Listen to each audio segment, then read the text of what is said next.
Bonjour à tous et à tous.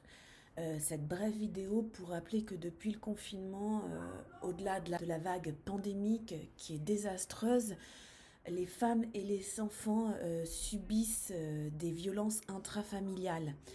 Donc il y a eu plusieurs mesures qui ont été lancées, notamment la ministre de la Justice, Nicole Belloubet, qui a demandé à la police de procéder systématiquement à l'éviction du conjoint. Donc je propose aujourd'hui en fait que les conjoints soient sortis du domicile familial, soient relogés dans des foyers. C'est pas aux femmes et aux enfants de se mettre en danger, c'est pas aux femmes et aux enfants d'être de nouveau précaires sur la sellette, c'est vraiment aux conjoints violents d'être exfiltrés.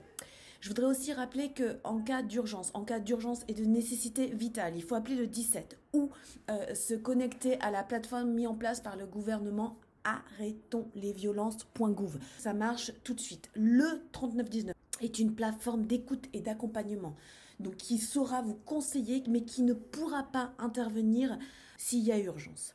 Je voudrais aussi réagir sur la dernière proposition du gouvernement, qui consiste à dire en fait que les femmes qui sont en danger, les femmes qui se retrouvent dans des situations compliquées de violence, on leur dit d'aller voir, de foncer vers leur pharmacie la plus proche. Alors je trouve que l'idée en elle-même est pas mauvaise, c'est-à-dire que pourquoi pas aller interpeller un commerce de proximité quand on est sujette à des violences. J'ai moi-même recommandé à des femmes qui voulaient s'enfuir de se réfugier dans une épicerie, dans un café, il n'y a pas de souci. Et en réalité, la communauté est là, est solidaire, et soutient et protège. Ça, il n'y a pas de souci. Aujourd'hui, les pharmacies, en fait, c'est des lieux très très visités. Et en plus, il devrait prendre en charge des femmes qui arriveraient comme ça et qui témoigneraient de violences dans l'attente que la police fasse une descente. Je trouve ça extrêmement compliqué. Je demande à M. Castaner en fait de pousser un peu plus son idée, c'est-à-dire qu'est-ce qu'il compte faire? Est-ce qu'il compte munir les pharmaciens et les pharmaciennes de battes de baseball ou de gilets pare-balles? Est-ce qu'il veut les mettre au kickboxing?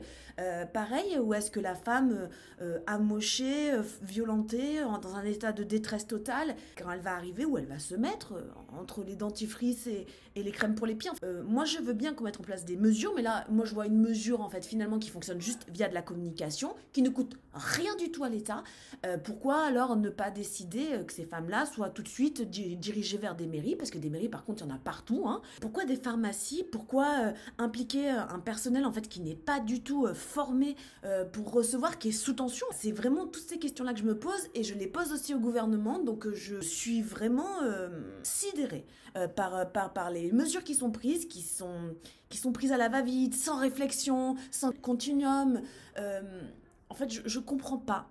J'ai besoin d'éléments de réponse pour mieux saisir, Monsieur Castaner, la finesse de votre proposition. Je voulais aussi vous dire à tous et à toutes de prendre soin de vous. Moi, je sors de la maladie, ça va un peu mieux.